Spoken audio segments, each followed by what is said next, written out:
many people now thinking back about February 2022, you had this war of narratives where you had in the West, especially in the US, you had the US mentioning on multiple occasions that they had intelligence stating that the Russians had taken the decision to invade, not just to build up a large military buildup on the borders of Ukraine to try to pressure them into something, but that they had actually taken the decision to invade. And on the other side, you had Vladimir Putin, who was saying that all of these statements are crazy. Russia would never attack. Russia has no such plans. This isn't grounded in reality at all.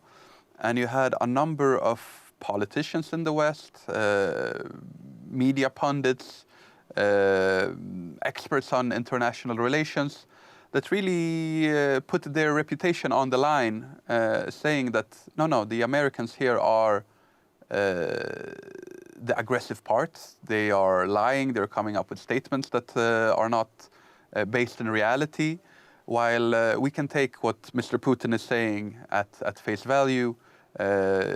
If they planned to invade, they wouldn't be this open about not invading. And then 2-3 days later, the invasion happens, and all of these critics become very quiet for a month, for 2 months.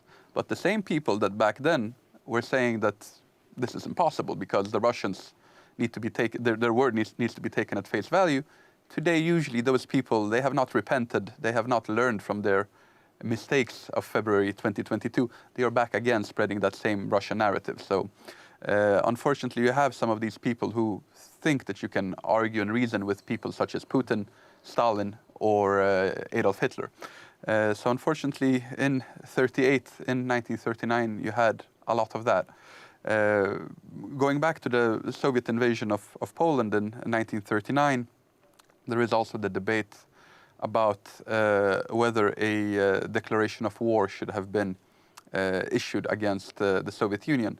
No such declaration of war was made by the Poles, under some pressure by the Western Allies.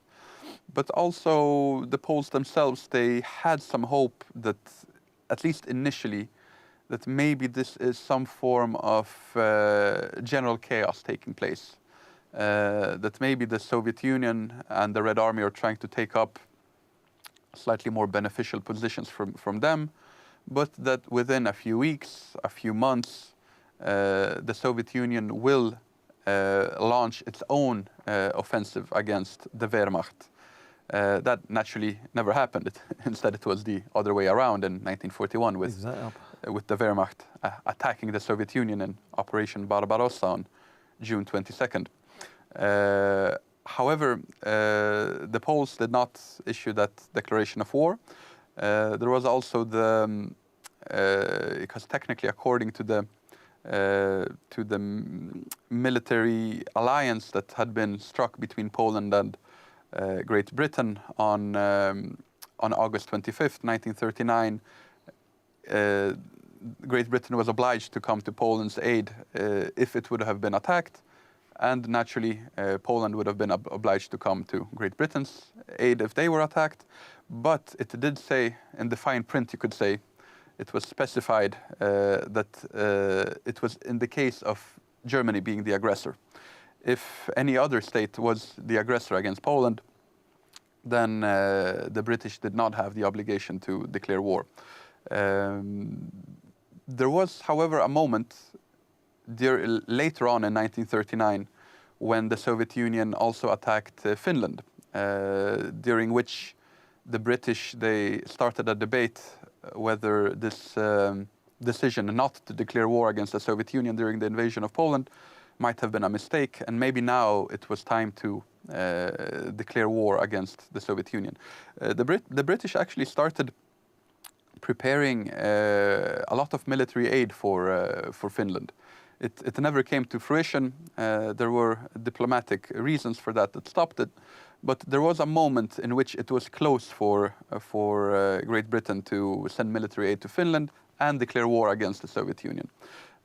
However, since that didn't happen, it made it a lot easier for the Western Allies and the Soviet Union to strike up a cooperation after Operation Barbarossa. The Poles and the Soviets, which naturally had been enemies since the Soviet Union invaded Poland, they had to be brought to the table by the British as well. And the so-called Sikorski-Maijski agreement was signed between the Poles and the Soviet Union, turning these two former enemies into allies.